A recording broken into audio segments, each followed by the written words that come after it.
প্রধানমন্ত্রী শেখ হাসিনা বলেছেন, যুদ্ধে অস্ত্র আর অর্থ ব্যয় না করে তা জলবায়ু পরিবর্তনের ক্ষতি মোকাবেলায় ব্যয় করা হলে রক্ষা পেত বিশ্ব। ভবিষ্যৎ প্রজন্মের জন্য একটি সুন্দর পৃথিবী গড়তে জলবায়ু অভিযোজন সক্ষমতা বৃদ্ধি, সহিষ্ণুতা শক্তিশালীকরণ এবং ঝুঁকি হ্রাসে সমন্বিতভাবে উদ্যোগ নিতে বিশ্বের সামনে ৫ দফা সুপারিশ তুলে ধরেন শেখ হাসিনা। রকুনুজ্জামানের রিপোর্ট। Grand inauguration of NAP Expo 2024 and the launch of BCDP. National adaptation plan 2024-এর উদ্বোধন অনুষ্ঠান উপলক্ষে রাজধানীর বঙ্গবন্ধু আন্তর্জাতিক সম্মেলন কেন্দ্রে এই আয়োজন। পরিবেশ, বন ও জলবায়ু পরিবর্তন বিষয়ক মন্ত্রণালয়ের উদ্যোগে আয়োজিত এই এক্সপোর উদ্বোধন করেন প্রধানমন্ত্রী শেখ হাসিনা।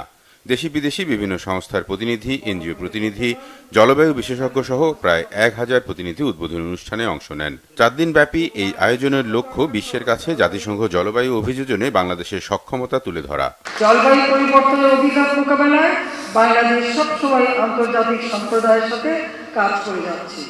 এ সময় প্রধানমন্ত্রী শেখ হাসিনা বলেন, বঙ্গবন্ধুর পদাঙ্ক অনুসরণ করে নিজস্ব অর্থায়নে বাংলাদেশ জলবায়ু পরিবর্তন ট্রাস্ট ফান্ড গঠন সহ তার সরকার 25টি মন্ত্রণালয়ের মাধ্যমে 37,000 কোটি টাকা ব্যয় করেছে। 25 বছর মেয়াদী জাতীয় অভিযোজন পরিকল্পনা সহ জলবায়ু পরিবর্তনের অভিঘাত মোকাবেলায় সরকারের প্রস্তুতির বিস্তারিত তুলেও ধরেন প্রধানমন্ত্রী। জলবায়ু পরিবর্তনের বিরূপ প্রভাব মোকাবেলায় নিজস্ব সম্পদ দিয়ে বিভিন্ন কর্মসূচি বাস্তবায়ন করছি।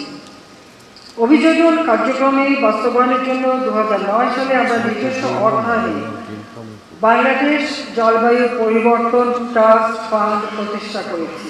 2023-24 অর্থ বছরে 25টি সংশ্লিষ্ট মন্ত্রণালয়ের মাধ্যমে প্রায় 37,000 কোটি টাকা আমরা ব্যয় করেছি। এই যুদ্ধে অস্ত্র এবং অর্থ ব্যয় না করে সে টাকাগুলি এই জলবায়ু পরিবর্তনে যদি ব্যয় করা হতো তো বিশ্বটা রক্ষা পেত। বৈশ্বিক কার্বন নিঃসরণের জন্য প্রধানভাবে দায়ী ধনী দেশগুলোর প্রতিশ্রুত অর্থ জলবায়ু তহবিলে দ্রুত জমা দেওয়ার আহ্বানও পুনর্ব্যক্ত করেন প্রধানমন্ত্রী। এছাড়া জলবায়ু উদ্বাস্তুদের পুনর্বাসনের দায়িত্ব সকল দেশকে ভাগ করে নেওয়ার আহ্বানও জানান তিনি।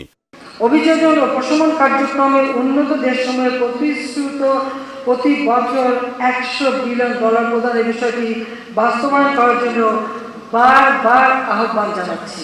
সমুদ্র পৃষ্ঠের উচ্চতা বৃদ্ধি, লবণাক্ততা বৃদ্ধি, নদী ভাঙন, বন্যা এবং খরার কারণে বাস্তুচ্যুত মানুষদের পুনর্বাসনের দায়িত্ব সকল দেশকে ভাগ করে নিতে হবে। বাংলাদেশ জলবায়ু পরিবর্তনের অভিঘাত মোকাবেলায় সবসময় আন্তর্জাতিক সম্প্রদায়ের সাথে কাজ করে যাচ্ছে উল্লেখ করে প্রধানমন্ত্রী শেখ হাসিনা বলেন, এরই মধ্যে প্রধানমন্ত্রী কার্যালয়ের নেতৃত্বে বাংলাদেশ উন্নয়ন সহযোগীদের সাথে নিয়ে নানান পদক্ষেপ নিয়েছে।